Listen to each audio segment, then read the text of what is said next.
problem is fun.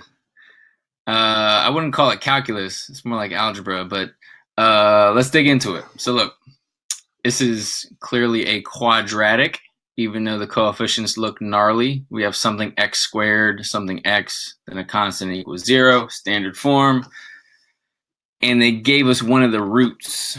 So if it says one of the roots is a half, that means when x equals 1/2, that's a solution, aka this whole thing equals 0. So I bet you if we plug in x equals 1/2, that'll get us somewhere. So let's get busy. B minus 5, a half squared is a quarter, minus b minus 2, plug in x equals 1/2, plus b equals 0. And we could distribute the fractions, or we could just destroy them by multiplying everything in the entire equation by the least common multiple. What number does 4 go into evenly and 2 goes into evenly, which is 4? Boom. So we multiply everything by 4. So 4 times 0, lucky for us, is 0. Right, this gets multiplied by 4, this, and this term. Right, remember this whole thing is just one term. So all we have to do is multiply this thing in front by 4. So 4 divided by 4, that cancels. Sweet.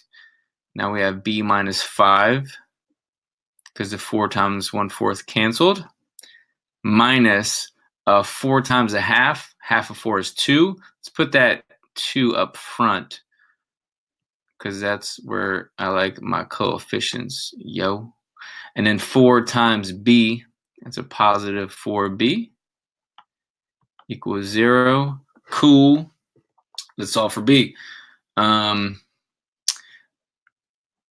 don't know why I like switching colors around for each line. B minus 5 minus 2b plus 4. We're distributing this guy here. Plus 4b equals 0. Let's combine our like terms and such. So I have a b, a negative 2b, a positive 4b. That all adds together to make 3b. 4 minus 5 is negative 1 equals 0. We add 1 to both sides. You know where this is headed. Boom, 3b equals 1. You don't gotta be a crystal ball reader. B is the third. Cool. Now we can plug that back into the original. Let's do it. Let's go to Fractionville. So b is a third. So cool, a third minus, I'm going back up to this original equation here. We're plugging into this beast here. So a third minus 5. 5 is 15/3. Am I right or am I right? 15/3. Boom. X squared minus b is 1/3. Normally when I solve something, I like to put it in a little box or lasso it or something. It's a big deal. Cool. B is a third. A third minus, what are we subtracting? A third minus 2. 2 is really 6/3. Let's be honest. I want common denominators. I know you want common denominators. Plus b, which is 1/3, equals 0. Let's clean up this business. 1 minus 15 is negative 14/3 x squared.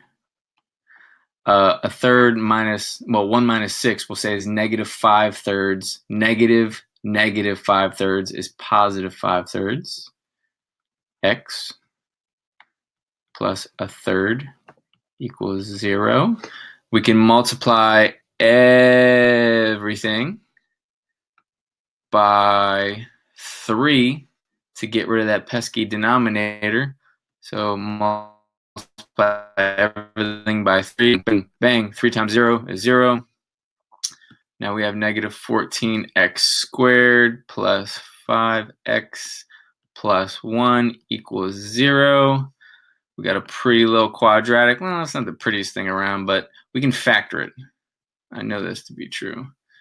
When I see a 14, well, negative 14x squared, I think probably going to multiply a 2 and a 7. I don't know. I'm guessing. So let's try negative 2x and positive 7x to see if that'll give us, well, we know it'll give us negative 14x squared because these two have to multiply to make that.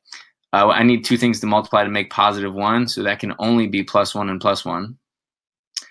And when I FOIL this thing out, the outer stuff and the inner stuff needs to make this middle term 5x.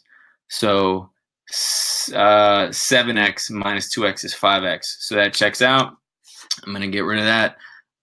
This is a correct factorization. And the solutions here, you can see that x equals half is one of our solutions. True story. We already knew that. And here, the opposite of this divided by that is a little trick shortcut. So negative 1/7 is your second root. Negative 1/7.